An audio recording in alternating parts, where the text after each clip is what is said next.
Cerita berawal di meja operasi. Lin Yusen adalah seorang dokter spesialis bedah yang menghabiskan waktunya untuk menyelamatkan pasien. Ia merupakan dokter yang ahli, selain tampan ia juga pintar. Setelah berjam-jam di meja operasi, Lin Yusen keluar dan menghampiri keluarga pasien karena telah berhasil menyelamatkan pasien tersebut. Para dokter senior yang memperhatikan merasa sangat bersyukur memiliki dokter junior seperti Yusen. Meskipun masih muda, ia begitu terampil dan kemampuannya bisa sebanding dengan para senior. Tak lama kemudian, Yusen menerima telepon dari saudaranya yang berencana mengenalkannya pada seorang gadis cantik. Ia ingin agar hidup Yusen tidak kesepian, apalagi setelah lama berkuliah di luar negeri, dan usia Yusen juga sudah cukup untuk memiliki pacar. Awalnya Yusen tidak tertarik. Namun saat saudaranya mengatakan bahwa gadis yang tertarik padanya pada pandangan pertama adalah putri dari Nie Chaiwan, Yusen menjadi tertarik. Saudaranya mengatakan bahwa gadis itu sedang menunggunya untuk bertemu di Taman Bunga Plum, Wuxi. Yusen yang juga sudah menyukainya sejak awal pun berangkat pagi itu dengan penuh semangat. Ia bahkan menelepon saudaranya sepanjang perjalanan, hingga saudaranya menggoda Yusen karena heran melihat perubahan sikapnya demi menemui putri Nie Chaiwan. Namun di tengah perjalanan, tiba-tiba terjadi kecelakaan.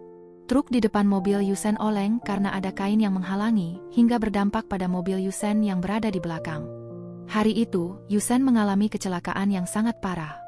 Mobilnya bahkan remuk. Skene berpindah memperkenalkan seorang gadis bernama Nie Siguang. Hari itu ia sedang bersantai bersama adiknya, tanpa pernah menyangka bahwa pertemuan tersebut akan mengubah hidupnya.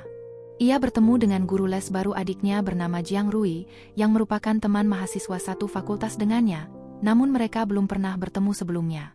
Pertemuan itu membuat Nie Siguang jatuh cinta pada pandangan pertama kepada guru les tersebut, yang bernama Zhuang Su. Beberapa tahun kemudian, Nie Siguang kini berada di semester akhir perkuliahannya. Hari itu, ia baru saja menyelesaikan masa magang dan mengabari teman-temannya untuk menjemputnya di depan asrama. Seperti biasa, Siguang datang dengan senyum ceria. Sifatnya yang hangat dan baik membuatnya mudah disukai banyak orang. Ia bahkan membawa banyak oleh-oleh untuk dibagikan kepada sahabat-sahabatnya. Di antara kerumunan teman, muncul sosok yang selalu membuat hatinya goyah, Zhuang Su. Ia datang bersama Ye Rong. Siguang sempat kehilangan fokus. Sudah lama ia tidak bertemu Zhuang Su.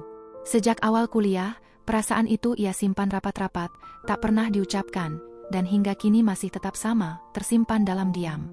Malam itu, Zhuang Su mentraktir mereka semua. Alasannya sederhana, tapi membanggakan.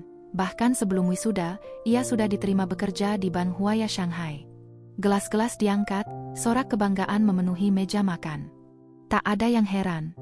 Zhuang Su memang selalu menjadi yang paling pintar. Namun di ruangan itu, semua orang datang bersama pasangannya, kecuali Ye Rong dan Siguang. Obrolan pun bergeser ke rencana masa depan. Ada yang ingin ke Shanghai, ada yang memilih kota lain. Seseorang bertanya pada Siguang kemana ia akan melangkah setelah lulus. Dengan tenang, Siguang berkata bahwa ia akan kembali ke Wuxi, ke perusahaan tempat ia magang. Setelah makan usai dan Zhuang Su membayar, Siguang keluar lebih dulu. Tak lama, Zhuang Su menyusul dan menunggunya. Ia bertanya mengapa Siguang memilih Wuxi. Di balik pertanyaan itu, tersimpan keengganan untuk berjauhan. Bahkan ia menawarkan bantuan jika Siguang ingin mencari pekerjaan di kota lain. Namun Siguang menghentikan percakapan itu dengan singkat, berkata bahwa itu bukan urusannya.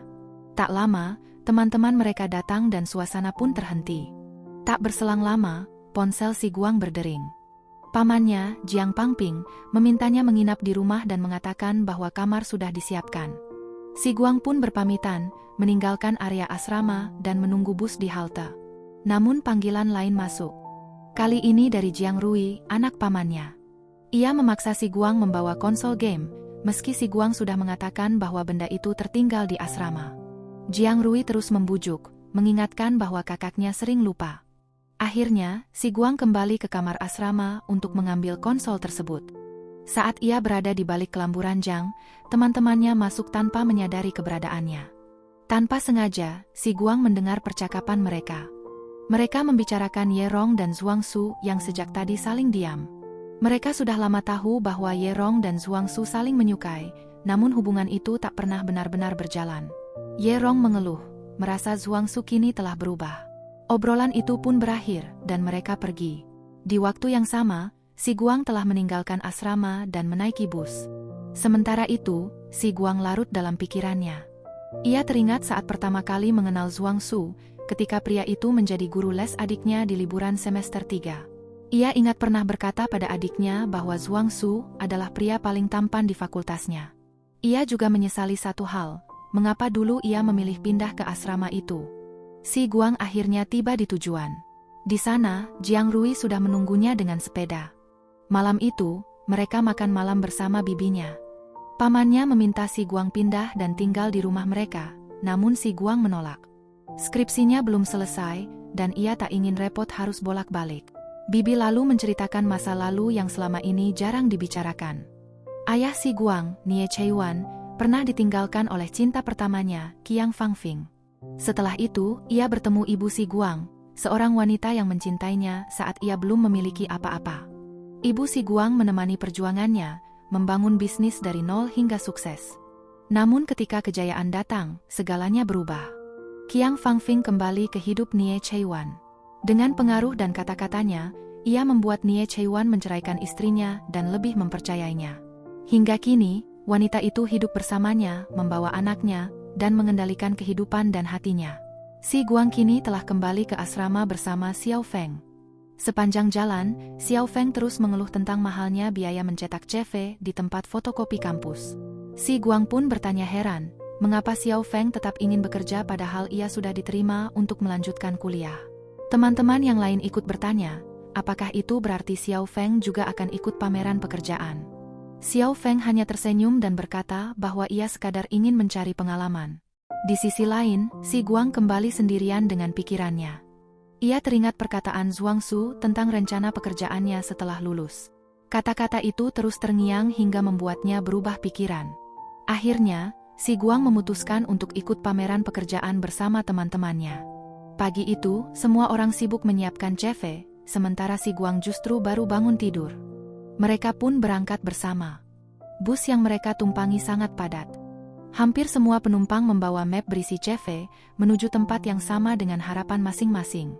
Di tengah keramaian itu, Si Guang mulai merasa cemas.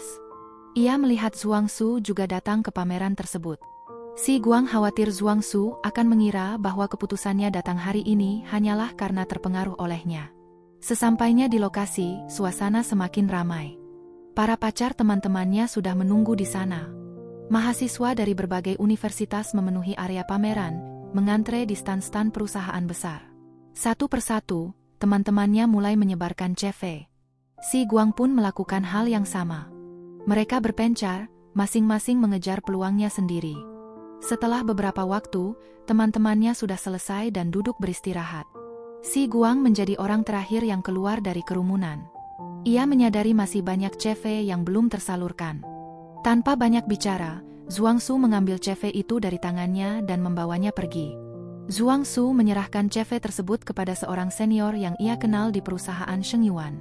Saat menyerahkan, ia menyebutkan nama Nie Si Guang. Nama itu membuat seorang pria terkejut, seolah mengenalnya. Pria itu adalah Lin Yusen. Bertahun-tahun setelah kecelakaan, kini ia telah menjadi CEO di perusahaan Shengyuan. Tiba-tiba, Lin Yusen merebut CV tersebut.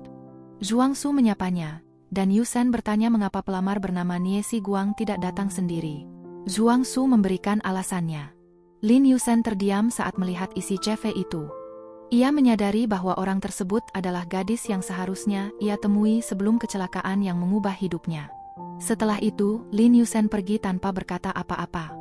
Tak lama kemudian, Zhuangsu keluar dan langsung ditanya oleh Ye Rong tentang kemana CV Si Guang diserahkan. Zhuangsu berpura-pura lupa. Si Guang pun berterima kasih kepadanya. Namun Ye Rong seakan sudah tahu bahwa Zhuangsu memasukkan CV Si Guang ke perusahaan Shengyuan. Rasa cemburu muncul di wajahnya. Untuk menghindari pertengkaran, teman-teman memilih pergi. Namun langkah mereka terhenti ketika Ye Rong menyadari ponselnya hilang. Belakangan terungkap bahwa Lin Yusenlah yang mempercepat proses penerimaan Si Guang. Ia telah mengenali Si Guang sebagai putri dari Nie Cheiyuan. Si Guang dan Feng mulai berlatih untuk menghadapi wawancara di tepi sebuah danau. Suasananya tenang, hanya suara angin dan air yang beriak pelan. Feng berperan sebagai HRD, sementara si Guang duduk tegak, menata napas, dan menjawab setiap pertanyaan dengan serius. Ia menjawab dengan bahasa Inggris yang baik dan lancar, tanpa ragu sedikit pun. Melihat itu, Feng tersenyum kagum. Di sela latihan, ia bertanya pelan mengapa si Guang kini terlihat begitu bersemangat, padahal sebelumnya ia terlihat acuh soal pekerjaan. Apakah ini karena Zhuangsu? Sebagai sahabat, si Guang tak menyembunyikan apapun. Ia mengaku benar, ia ingin terlihat menonjol di mata Zhuangsu, ingin membuktikan bahwa dirinya juga layak. Hari wawancara pun tiba. Si Guang datang ke perusahaan Shengyuan di Shanghai dengan penampilan rapi dan wajah ceria. Ia disambut hangat oleh pihak HRD. Wawancara berjalan formal, namun terasa berbeda karena ia diberitahu bahwa dirinya telah langsung diterima. Di waktu yang sama, di ruang rapat perusahaan, kakek Sheng memimpin rapat besar. Topik pembahasan adalah pengalihan saham. Cucu pertamanya, Sheng Jie, terlihat tidak sabar, namun ayahnya, Sheng Bokai, manajer umum perusahaan, segera mengalihkan pembicaraan. Ia memilih membahas rencana kerjasama dengan Yuan Cheng terkait pembangunan di Wuxi. Lin Yusen turut hadir dalam rapat tersebut bersama jajaran direksi penting. Yuan Cheng adalah pemimpin properti komersial di Jiangsu, dan kedua perusahaan telah beberapa kali bekerja sama. Mereka berencana membangun proyek perumahan. Kakek Sheng langsung bertanya pada Yusen. Dengan tenang dan alasan yang logis, Yusen menyatakan penolakannya terhadap kerja sama tersebut. Ia menilai proyek itu kurang menguntungkan dari sisi bisnis dan lebih memilih berinvestasi di bidang lain. Pendapat Yusen seolah menghalangi kerja sama Shengyuan dan Yuan Cheng. Pro dan kontra berlangsung menegangkan. Namun kecakapan Yusen dalam menyampaikan argumen akhirnya dapat diterima oleh kakek Sheng. Rapat pun ditutup. Sementara itu, di kantin kampus, si Guang makan bersama teman-temannya sepulang dari Shengyuan. Mereka bertanya tentang hasil wawancaranya. Si Guang pun menceritakan bahwa wawancara berjalan sangat mudah dan ia telah diterima. Namun di tengah obrolan, Ye Rong terlihat jelas tidak bisa menyembunyikan rasa iri. Merasa suasana tidak nyaman dan tak ingin menyakiti perasaan Ye Rong, si Guang memilih mengakhiri makannya lebih dulu. Si Liang menyusul dan menasihatinya. Ia bertanya mengapa si Guang tidak mau bekerja di Shengyuan, padahal kesempatan itu sangat diinginkan Ye Rong. Si Guang menjawab bahwa ia masih ingin melihat perusahaan lain. Sore harinya, Ye Rong mendatangi rumah Zhuangsu. Tak lama kemudian, Zhuangsu tiba bersama Zhuang Fei, baru pulang berbelanja. Ye Rong mengeluhkan bahwa ia telah menerima beberapa panggilan dari perusahaan lain, namun tidak satu pun dari Shengyuan. Ia merasa tidak adil dan meminta Zhuangsu bertanya pada seniornya mengapa ia tidak mendapat kesempatan yang sama. Keesokan harinya, si Guang berada di perpustakaan ketika sebuah panggilan masuk dari Shengyuan. Ia diminta segera bergabung dengan perusahaan. Tak lama setelah itu, ia menerima pesan dari temannya untuk bertemu di taman. Si Guang datang bersama temannya, Bos. Ia mengira mereka akan makan bersama, namun sesampainya di sana, suasananya tegang. Tatapan teman-temannya dingin dan sinis. Ye Rong langsung menuduh si Guang bersikap jahat tanpa menyadarinya. Si Guang terkejut, ia merasa tidak melakukan apapun. Si Liang mencoba menengahi karena emosi Ye Rong sudah memuncak. Ia bertanya apakah si Guang menerima telepon wawancara atas nama Ye Rong.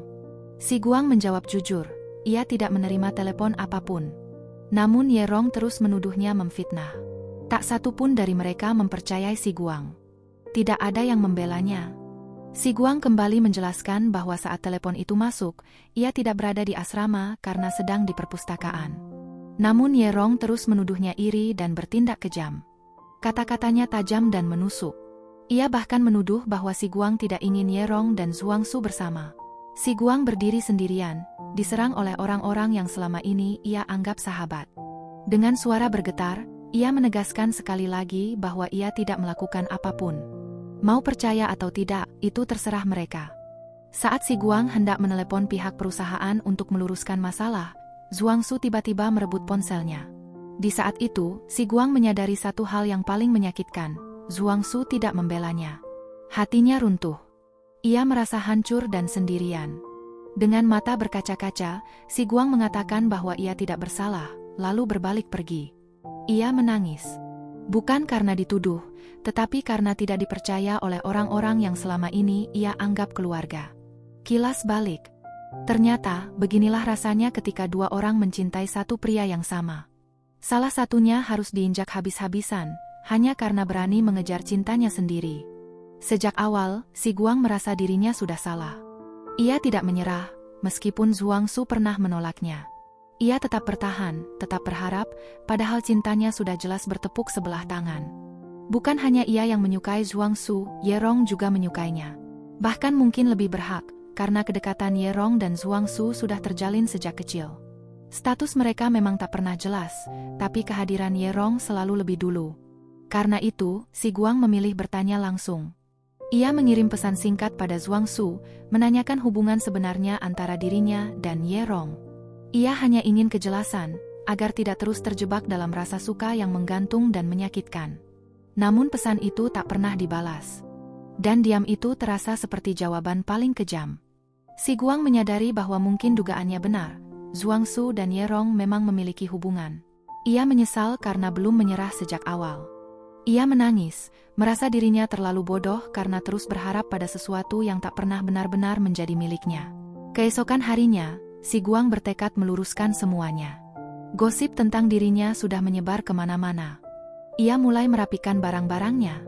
Namun di saat yang sama, Ye Rong justru memanas-manasi keadaan. Dengan nada sombong, ia bercerita dan memamerkan bahwa Zhuang Su memberinya ponsel. Ye Rong berkata dengan bangga bahwa Zhuang Su adalah kekasih sejatinya, dan cinta seperti itu memang harus diperjuangkan. Si Guang hanya menjawab singkat, "Selamat," lalu pergi meninggalkannya. Di belakangnya, Ye Rong tersenyum puas. Malam itu, Feng pulang ke asrama dengan wajah ceria setelah beberapa hari berada di rumah. Tanpa sengaja, ia mendengar Ye Rong sedang menelepon Zhuang Su, membicarakan soal wawancara dan meminta agar masalah ini tidak menjadi gosip di luar. Feng bingung. Ia bertanya kemana si Guang. Si Liang kemudian menceritakan kejadian hari Senin sore. Sekitar pukul 2, ada telepon dari Sheng Yuan tentang jadwal wawancara. Si Guang dituduh tidak menyampaikan pesan itu pada Ye Rong, sehingga Ye Rong hampir kehilangan kesempatan penting dalam hidupnya. Mendengar itu, Feng langsung marah. Ia menjelaskan bahwa justru dirinyalah yang menerima telepon tersebut. Dan pihak perusahaan mengatakan mereka akan menghubungi Ye Rong kembali, tidak pernah meminta Feng menyampaikan pesan apapun. Disitulah semuanya menjadi jelas.